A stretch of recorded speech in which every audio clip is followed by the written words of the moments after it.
नमस्कार दोस्तों, स्वागत है हमारे चैनल पर।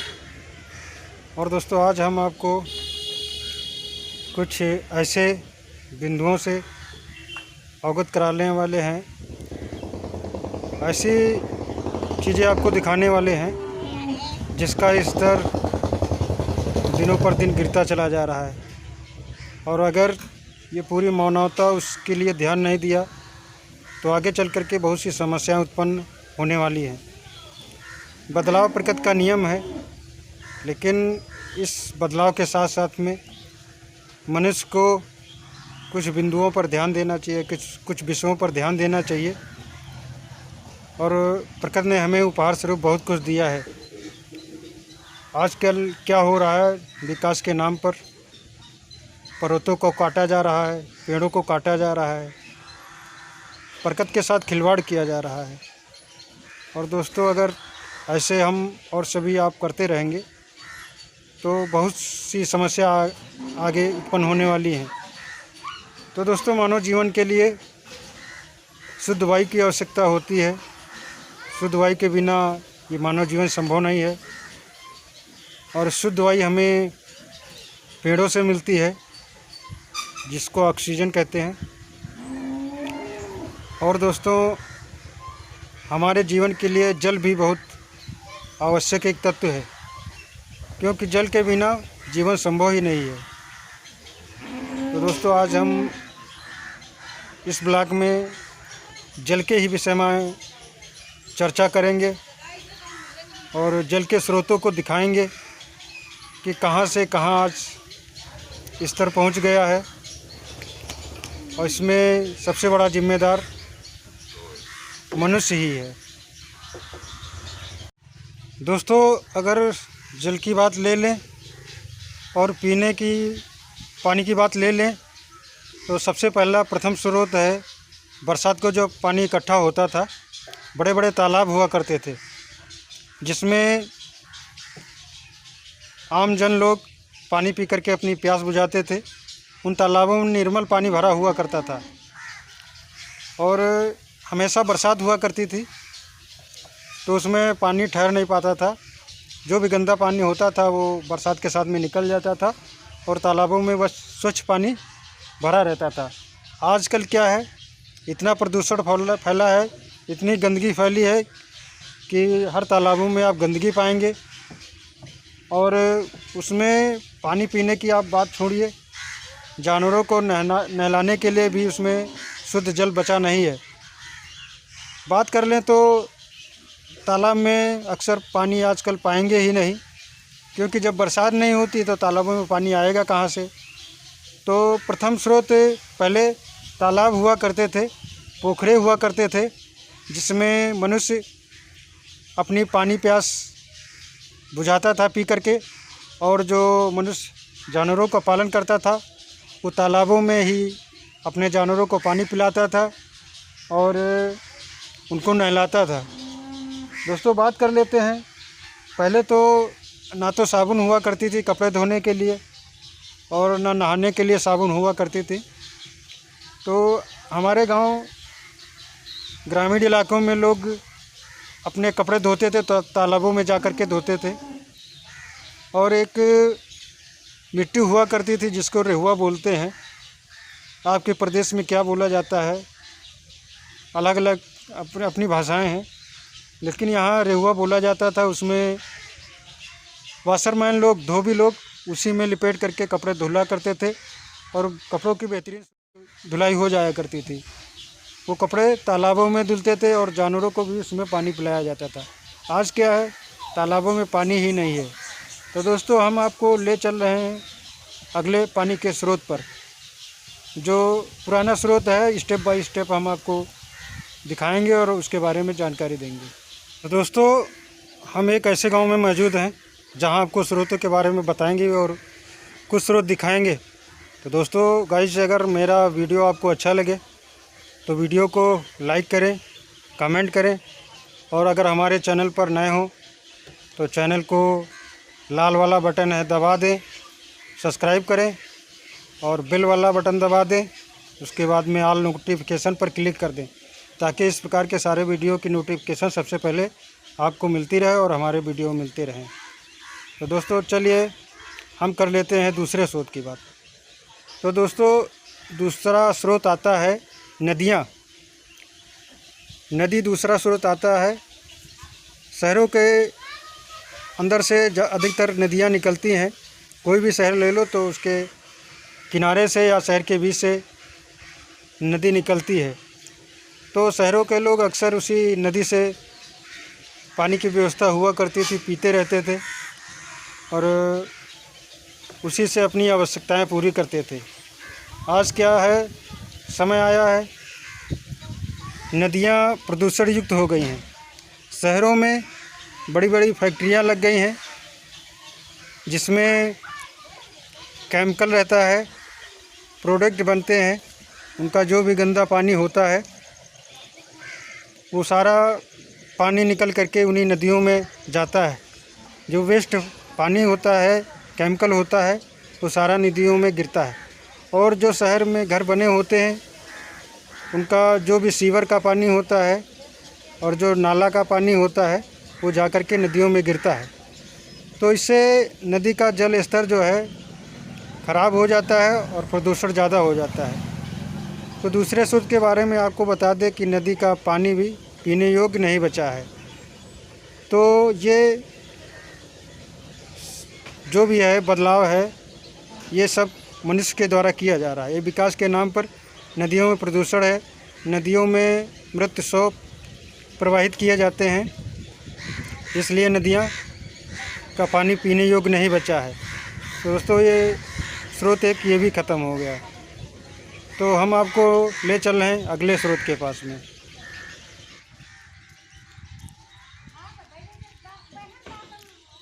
तो दोस्तों ये दशा है कि पानी का स्तर कहाँ पहुँच रहा है। पानी के जल के स्तर में इतनी गिरावट आ रही है और इसका जिम्मेदार हम और आप सभी हैं। अभी से अगर नहीं सोचेंगे इसके बारे में जल कैसे सुरक्षित किया जाए तो अनेक प्रकार की समस्याएं आगे उत्पन्न होने वाली हैं। तो दोस्तों हम ले आए हैं एक मंदिर के पास में। तो दोस्तों बात ये है कि यहाँ पर एक कुआं बना हुआ है। ये बहुत पुराना कुआं है। इसमें जल स्तर बहुत ऊंचा था जो घट करके अब कहाँ पहुँच गया है। ये कुआं का जल स्तर धीरे धीरे नीचे गिरता गया। तो दोस्तों हम आपको जूम करके दिखा रहे हैं कुआं। तो दोस्तों ये देख पा रहे होंगे बहुत पुराना कुआं है, अभी इसको बंद नहीं किया गया है और इसका जल स्तर एकदम पेंदी में पहुंच गया है। कभी ऐसा समय था कि बस 3 हाथ की रस्सी लगाने से ही इसमें लोग पानी भर लिया करते थे बाल्टी से। अब ये करीब 20 फुट के नीचे पानी पहुंच चुका है क्योंकि बहुत तेज़ी से जल स्तर गिर रहा है। जब बरसात नहीं होगी तो वाटर लेवल हमेशा खिसकता ही नीचे जाएगा। तो ये दशा है जल की और जल ही हमारे जीवन के लिए बहुत महत्वपूर्ण है। तो ये दोस्तों है तीसरा स्रोत है।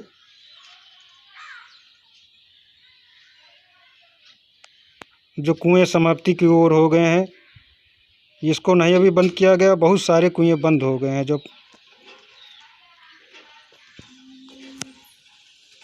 तो दोस्तों दूसरे कुएं के पास हम आपको ले चल रहे हैं जिसका जल स्तर एकदम नीचे पहुंच गया है, जिसमें पानी बिल्कुल दिखाई नहीं पड़ता, पानी ख़त्म ही हो गया है।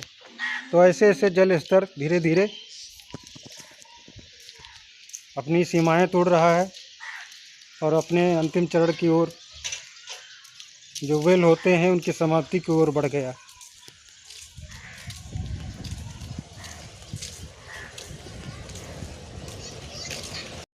तो दोस्तों हम आपसे अभी बताया था कि दूसरे कुएं के पास ले चल रहे हैं। यहाँ इसका ऐसा स्तर है, कभी इसमें भी 3 हाथ की रस्सी लगाने से पानी बाल्टी से निकाला जा सकता था। अब जो इससे पहले हमने कुआं दिखाया उसमें तो अभी तली में पानी है, लेकिन इस कुएं में बिल्कुल पानी नहीं है, ऐसा जल स्तर पहुँच गया है। तो हम आपको जूम करके दिखा रहे हैं।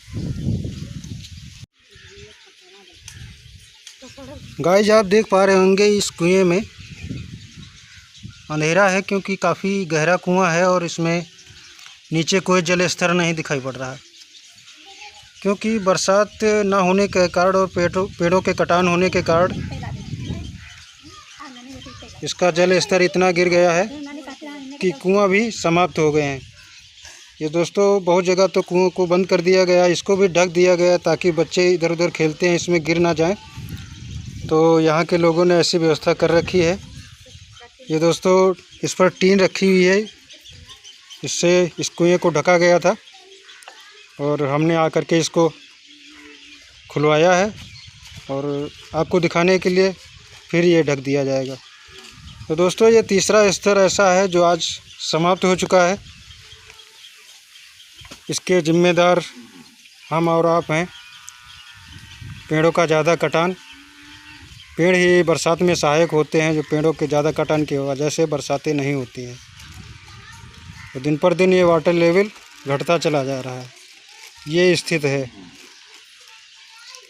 तो दोस्तों, जब कुआं का स्तर ख़त्म हो गया, कुआं में पानी ख़त्म हो गया, उसके बाद में नई टेक्नोलॉजी आई हैंड पैप की।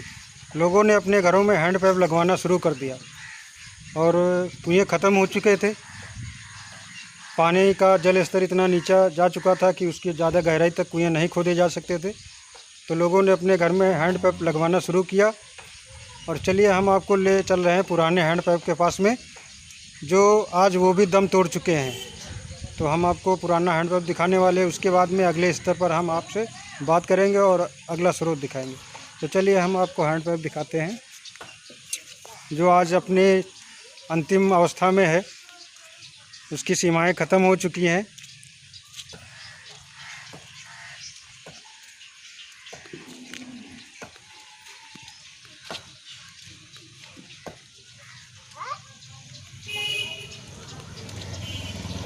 ले आए हैं दोस्तों पुराने हैंड पैप के पास में। कुआं जब ख़त्म हुई उसके बाद में ऐसे हैंड पैप लगना शुरू हुई है, जिससे लोगों को आसानी हुई और हैंड पैप इसको चला करके पानी निकालने लगे। लेकिन धीरे धीरे जल का स्तर गिर गया और ऐसा हुआ कि ये भी हैंड पैप फेल हो गए, क्योंकि ये 70-80 के फुट के गहराई में हुआ करते थे और 60-70-80 फुट की गहराई के नीचे स्तर पर पानी चला गया और ज़्यादा मेहनत पड़ने लगी और पानी भी देना बंद कर दिए। जब दोस्तों ये बेकार हुए हैंड पैप फेल हो गए, तो उसके बाद में इंजीनियर लोगों ने नई टेक्नोलॉजी लाए और ऐसे हैंड पंपों का निर्माण किया। ऐसी बोरिंग का निर्माण शुरू हो गया जो करीब 120 या 150 के फुट के नीचे गहराई पर हैंड पंप लगने लगे। तो दोस्तों, इसका हुआ एंड। उसके बाद में नई टेक्नोलॉजी के हैंड पंप लगे और जिसको काफ़ी जनता को परेशानी हुई और लोगों को पानी की दिक्कत होने लगी। ये संदेश सरकार तक जाने लगा। गांव के लोग, शहरों के लोग पानी के लिए तड़पने लगे। फिर सरकार ने प्रयास किया जनता के लिए जल की व्यवस्था की। तो दोस्तों ने गांव-गांव में और शहरों में हर जगह पर सरकार ने अपनी तरफ से हैंड पैप देना शुरू किया लगवाना। ये सरकार ने हैंड पैप लगवाए और जब ऐसे हैंड पैप को लगना शुरू हुआ तो पानी इसकी बोरिंग करीब 100 फीट के ऊपर 120-130 फीट हुआ करती थी। हुई तो इसमें बेहतरीन पानी आने लगा और लेकिन सिस्टम ये होता है, जब किसी एक का हैंडपैप होता है तो उसकी जिम्मेदारी होती है, वो अपना समझ के चलाता है। लेकिन ऐसे जब हैंडपैप लगने लगे तो कुछ ऐसे लोगों ने इसको इस्तेमाल किया, बगैरत के इस्तेमाल किया, उल्टा सीधा चलाना। और उनको ये भी दर्द नहीं रहा है ये टूटेगा कि बिगड़ेगा, क्या होगा। और दोस्तों एक दिन ऐसा समय आया, ये भी हैंडपैप हो गए फेल, क्योंकि दिन पर दिन वाटर लेवल जो है नीचे खिसकता चला गया और इसमें भी जगह जगह हैंडपैप बिगड़ने लगे और इन हैंडपैपों ने पानी देना बंद कर दिया। तो फिर लोगों ने क्या किया, नई टेक्नोलॉजी इंजीनियर ले करके आई, फिर समरसेबल नाम से बोरिंग होने लगी और समरसेबल बोरिंग से लोग पानी निकालने लगे। बोरिंग करवाते, उसमें मोटर डलवाते और लाइट द्वारा उन बोरिंगों से पानी खींचा जाता। तो हम आपको दिखाने वाले हैं समरसेबल बोरिंग। दोस्तों इस वीडियो के माध्यम से मेरा संदेश यही है कि जब कभी आप भारत सरकार द्वारा लगवाए गए हैंडपैपों के पास में जाएं और कोई भी पर्सन उसको उल्टा सीधा चलाता है, उसको ज़रूर टोका टाकी करें और अपने घरों में सीमित पानी का उपयोग करें, पानी की बर्बादी बिल्कुल भी ना करें।